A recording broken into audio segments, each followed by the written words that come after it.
Hey y'all, welcome to the Coyote Trapping School Podcast, episode number Lucky 13. Today, we're going to talk about baits and lures.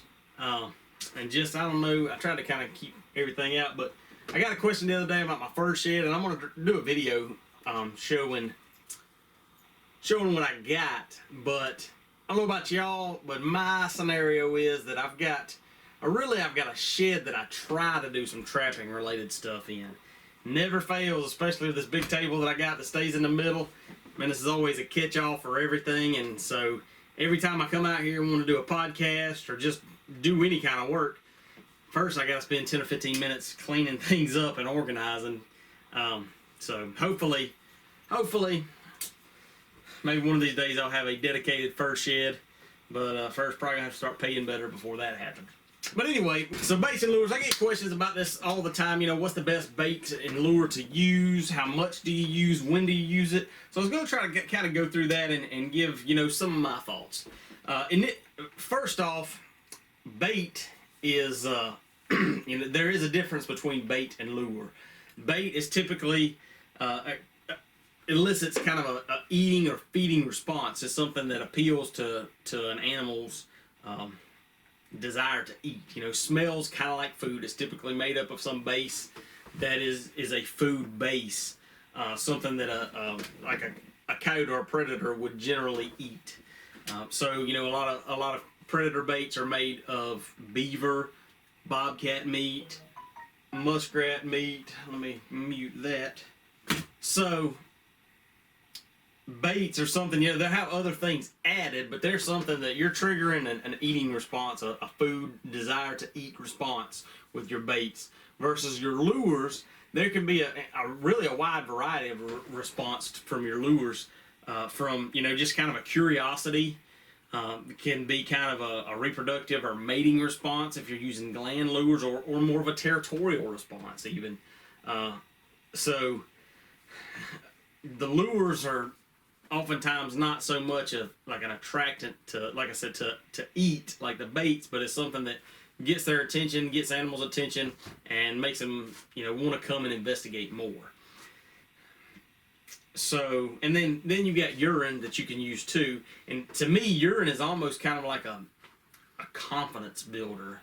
That if a coyote comes up and he smells the bait and he smells the lure and he's easing up towards the set, he smells a little urine there. And hopefully that's, keys him into, hey, there's another coyote that's checked this out, so I'm all right to, ease on up here and check this out. So I like to use, I use urine fairly regularly, not just at scent post sets. But that's kind of your three general so far as smelling. It's your baits, lures, and then your urines. One thing that I think is important when you're making your set and you're laying out your trap line and you're considering, the use of your lures and urines is if you know what the prevailing wind direction in your area is, that's helpful to know, because then as you're laying out your trap line and you're putting your sets in, if you can use that to your advantage to, if you're prevailing, typically down here we got a lot of kind of a northwest. Our wind tends to come out of the northwest on a regular basis, and so I can use that to say, if I pull up to a spot and I'm looking and trying to figure out where to set, if I set it where that prevailing wind is going to bring it across the road, if I'm on a road intersection and I set it where that prevailing wind is going to bring it right through the middle of the intersection, versus if I set it on the opposite side where the prevailing wind is actually taking it away, then you've got a better odds and a higher likelihood of getting that animal's attention just based on scent. I don't do that as much as I should, but I try to kind of keep that in mind. And often what I'll do is kind of alternate. So I'll set one trap on one side and one trap on the other. And that way, if you get a shifting wind, or if you make a catch and another animal approaches and he's real cautious, and so he tries to double out and loop around, even outside of the travel path, your prevailing wind can still take that scent into that other animal. So And I've seen, the wind's always going to change. It's going to change from day to day, week to week. But I got trail camera videos of coyotes coming in and working my sets from the back because I know that's how the wind was blowing. And obviously, a good back in there helps that too. But at least thinking about that and kind of being cognizant of which way your wind usually blows, which way it's blowing the day you're setting, I think that can pay off more than we probably realize if we're using that correctly. So far as what, the question that I get asked a lot is what's the best bait and lure? And really, all of them are good. Any of the baits and lures that are out there that anybody's selling, they're all good. You're going to catch game with all of them. But it is something that, it's good to try and test for your area because certain things, in general, Hiawatha Valley has worked well wherever I've used it. But there's certain areas where certain scents, maybe not so much in your bait, but in your lure, may not really jive well and be as attractive. Like in the southeast, I really like things that have a skunky odor. Skunks are all over the place down here. If you drive down the road for more than 10 miles, you're probably going to smell one that got killed on the road. So that is not a foreign odor, but a friend of mine that went and trapped in New Mexico years ago, he said when he used skunk out there, he said it was like a caution sign that everything just turned tail and took off the other way. So that's just something to keep in mind. It's helpful, not everybody wants to, but it's helpful to have a general idea of what other people are using in your area. And that's kind of twofold. One, to know what kind of works and what's working for other people, but also so that you can try to use, maybe a change up or use something totally different. If you've got 2 or 3 other trappers in your area and you know what they're using, then that might lead me to go, trying to buy a couple of different names or brands of lures just to try to throw off and try to keep where if a coyote's running across multiple trap lines, he's not getting the same smell on my line that he's getting on somebody else's line.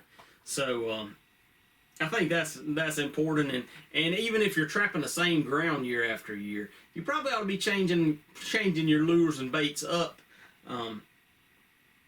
to try to keep where animals aren't getting accustomed to your scents that you're using. I think that's a positive. The difference between kind of lures and baits and how you use them, like I said, bait is bait's going to be you're using that as an attractant, like a food type attractant. So typically with bait, usually you buy it in a bigger jar, and I'll use a spoonful of bait. I'll use a big glob of bait. Versus lure, I'll often use just like a Q-tip sized amount, just a little daub on the top of your, on the end of a dog fennel or something that you break off a little stick. There's a big difference in how much I use of each one. And I think that's important. That's important because you want, one, if there's a lot of bait, that's going to be attractive to other animals. Depending on what time of the year if you're trapping in the summertime, you're going to have ants and things like that. So, if you're wanting to key in on that animal's eating response, you want there to be a good supply. You don't want to go skimpy on the smell. That being so another thing, a lot of people try to use kind of homemade baits, or maybe not even homemade baits, but just baits that they want to use. So I know a lot of people try deer scraps or deer meat from when they're trimming up deer, or cracklings is a pretty popular one. I hear a lot of people, roadkill deer, something like that. The only caution I have there, and that stuff will work, but these commercially made baits and lures, they're rendered down to a certain point or tainted to a certain point, and then they've got a preservative put in them where they stop decomposing. So to the layman, if you will, to a non-trapper, he's going to crack that jar and be like, oh my gosh, that's terrible. Well, something's rotted in there. Well, really, that's not rotted. It may have a little taint to it, but I would say that's a key difference. Is if you're using some kind of meat as a bait, fresh is always better. typically you don't seem to get as good of a response if you're using rotted meat. Plus, when meat starts to rot, at least in the South down here, you start attracting vultures and other things that you don't want to catch, you don't want to target. So meat is fine. Meat will definitely work, but I would definitely err on the side of, if you're using meat, try to use fresh meat. Don't find a 6-day-old roadkill deer and cut the ham off and think you got a boatload of bait, because I don't think you're going to be super impressed with that, unless you're maybe up north and it's been frozen, or you got bait stations or something like that. So, like I say, bait, a little taint is not bad, but you don't want rotten. And then the other thing I get, talking about the amount that you use is, like I said, I use a spoonful of bait and a dab of urine, or not a dab of urine, a dab of lure, and I get questions a lot too, is how often do you rebait and relure? And I personally tend to try not to. I don't hesitate for going 2 weeks without making a set, baiting and luring, and never touching it again. And to me, there's a couple of benefits to that. One is that scent. One is your personal scent. They're sent there when you set the trap. So the less you touch that, every time you come back, if you just drive by, glance at the set, no activity, keep on riding, then your scent at that set location is steady dissipating. But I know a lot of new trappers, they want to kind of tinker and make sure everything's perfect. If there's a leaf in the pattern or something like that, stop and get out and brush that out of the way. And I don't like that from the standpoint of you're refreshing your scent every time.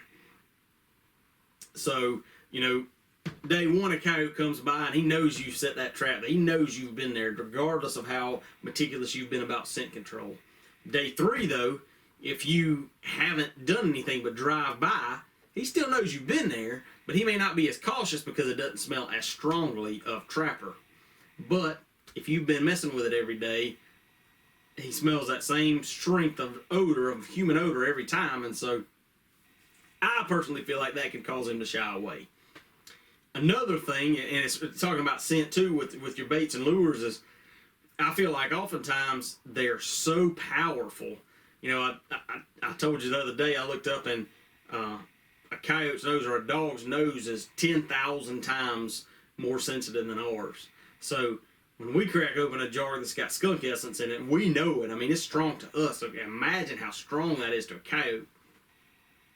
And I just think about that from that perspective of, if he's cruising through the woods and all of a sudden he just gets this ridiculous skunky or whatever it is smell, just like a slap in the face, in my mind that might almost be a warning sign to him. Hey, whoa, something's new here, and I don't know what it is. I'm probably just going to avoid this area.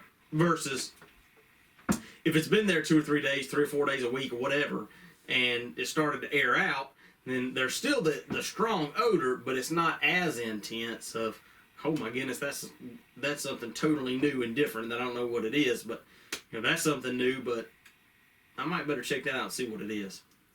That's totally in my mind. That's kind of the way I think about it. And so even after a rain, one thing I like to see rain in the forecast. It's a pain if you get too much and you have to reset traps and things like that. But one, animals move when fronts move through. Before and after, there's game moving. And two, I feel like the rain also kind of helps to dull your scent down a little bit. And so maybe, that coyote comes by and he smells that skunk. Holy cow, somebody just roadkill a skunk right there. I'm going to keep on going. But after a rain, he comes by and he can smell something in the air, but hey, I better go figure out what that is. I don't know what that is. I can't smell it good enough. So I feel like rain can also help to dissipate that scent to where it's not as strong and doesn't give as cautionary a reaction to the animal. So one thing I was going to try to look up, and I'll try to do it and include it in here before I post this, but there was an article in American Trapper, and it's been a while back now, but it was some research that Major Boddicker did about the length of time that I think it was Major Boddicker, that an animal stayed at a set, and it had to do with the different scents. And so, as you might imagine, the more scents that were present, the longer animals tended to stay and work that set. So that's another thing that I typically will do is I won't just put one scent at a location. If I dig a dirt hole, I'm going to put some bait down the hole, but then I may also put some lure, smear a little lure on the lip of the backing, or maybe put a little call lure in a tree, right above on a tree limb right above the set, and then also I might throw some urine out. And one thing I'll do, because I feel like the urine is a confidence builder, but I also try to use it as a foot placement guide.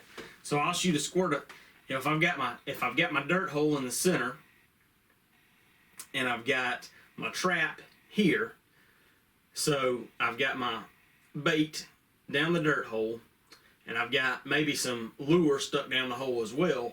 Well, I might shoot some urine over on this side, kind of at, would that be 2 o'clock or 10 o'clock from the trap, hoping that generally a coyote's probably not going to come and step in another coyote's urine. So, try to use that as a guide as well as an attractant. One thing I'll also do is I like carrying around a box of old scat, and I'll use that, to kind of reinforce that. I'll put some scat there, give it a shot of urine to freshen it up, and then I figure that's even better of an odds that a coyote's not going to step on that scat as well as the urine. And trying to use that, and I've got to where I started trying to do that, just kind of spread the scents out a little bit. So if he comes in and he gets this smell, well, then he's got to do some crossing and do some working to get all of the smells. And hopefully in that crossing and working, he crosses over the trap and is there when I'm coming check in the morning. So, like I said, I think that generally covers kind of my bait and lure strategy. Usually at a scent post set, let's talk about scent post sets for a minute. So I like using a gland lure and urine combination at a scent post set. So usually what I'll do is, if I've got my backing is a clump of grass, then I'll shoot the urine up high and I'll put some gland lure at the base of the grass right at the dirt, so that hopefully that coyote comes in, he smells and wants to urinate on the grass, but there's also a smell down lower that he wants to check out too. And then I may just do a little small punch hole with another lure just to increase that a little bit. May do 2 gland lures, maybe a cat gland lure and a red fox gland lure. Like I said, just trying to use a little bit more scent to try to get them to work the whole area better. So, as with everything, you talk to a dozen trappers, you're going to get a dozen different answers probably. But that's my take and kind of my preference, the way I use bait and lures. The biggest thing, one of the biggest questions I get, and I just got it this week, was about rebaiting and reluring. And on that one, my personal belief, like I said, is that I think you can overdo it, and I don't like to be constantly messing with a set. I want to set it, bait it, lure it, and be done with it. Unless that trap is messed with in some way, I'm not going to touch it. And I don't mind. I don't hesitate going 2 weeks without touching a set if it looks good. At the very most, if we get some rain, I may shoot a little bit of extra urine if I'm seeing sign and it's not getting their attention. But I would say don't worry about that. Don't get caught up on that. Spend your time scouting new areas, looking at setting new areas, and don't worry about sprucing up your old stuff, because it would amaze you if you left your traps out for long term, a month, 6 weeks, and just lured and baited them that one time. You'd be surprised, I think, at the animals that you would catch 3 to 6 weeks out, because that scent is still there and their incredible nose still smells it way better than we can ever imagine. So I hope that was helpful. I hope that helped a little bit with the bait and lures. Like I said, there's no perfect bait. There's no secret bait or lure. There's a lot of guys kind of trying their hand at baits and making baits and things, and more power to them. For me, it's not something I have a huge desire to do. There's a lot of time that goes into that, man. I mean, grinding meat has bases, grinding glands. Glands can get hard to come by, and mixing it all up and letting it sit and taint for months or years. So that's all up to you. Definitely something if you've got the desire. I mean, it could be a fun little thing to kind of tamper with, and I know there's got to be great satisfaction in knowing that you caught something off of something that you made. But there's a lot of options out there, and a lot of good options. So don't hesitate to support your local. If you've got somebody local that's making and selling bait and lures, try some out. And like I said, every year I would be trying some just to see what's working, see what's not. And as a side note, a great way, and I should have had one out here, you're only going to know if your baits and lures are working if you're keeping track of what you're using and what you're catching. And that's where the Trap Line Journal comes in super handy for being able to look back quick and easy. And I should have one here that I could display for you, but I think they're inside. But you can go to the website and pick them up. They're very reasonable, I feel like, and I'll definitely be using some. Let me know if you got one. I sold some last year. Y'all leave me a comment. Let me know how you liked them, if you used them, and order some. And if you like it, let me know if you want changes. I think after myself using it, I think I need to come up with a longer. This one's got 48 pages.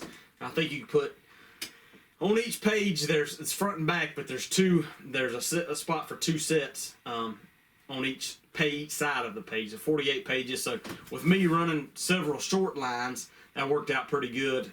About every time that I finished up a trap line, I would just get a new journal and use it. But I think that might be a good option for me going forward. Is doing kind of a short line version and a long line version. But anyway, if you haven't checked that out, I know some of y'all are trapping. Good luck to you. I hope you're hammering them. Or we're finally starting to get some cooler weather down here in the south, which is really giving me the itch now. But I'm looking forward to it, and I'm looking forward to sharing it with y'all. And y'all stay safe out there, and happy trapping, and we'll catch you next time. Hey, I just wanted to say thanks for watching, thanks for following, thanks for listening, ever how you're consuming this.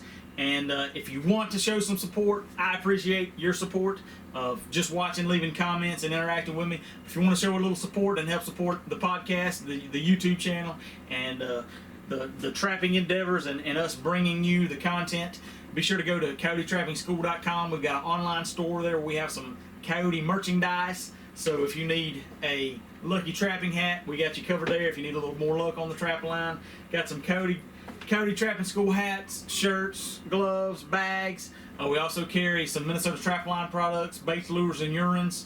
Top quality stuff that I use on my trap line every year, and also sell those in packages. So if you're interested in getting started and you don't really know what baits or lures to use, you can buy one of the packages that we've got, that I've got kind of pre-selected. That's a great starting point to get out there and start catching game.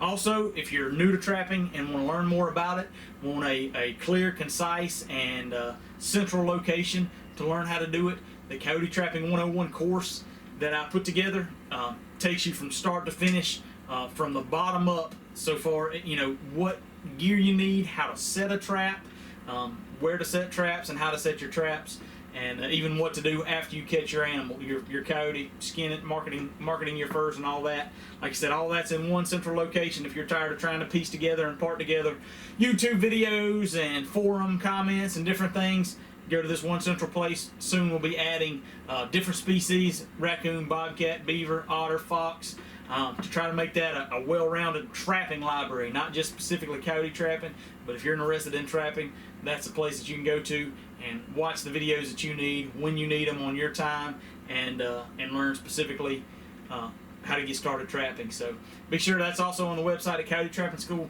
Be sure to check that out, and I appreciate y'all following along. I appreciate the support, and I hope y'all are killing it on the trap line. Good luck this season.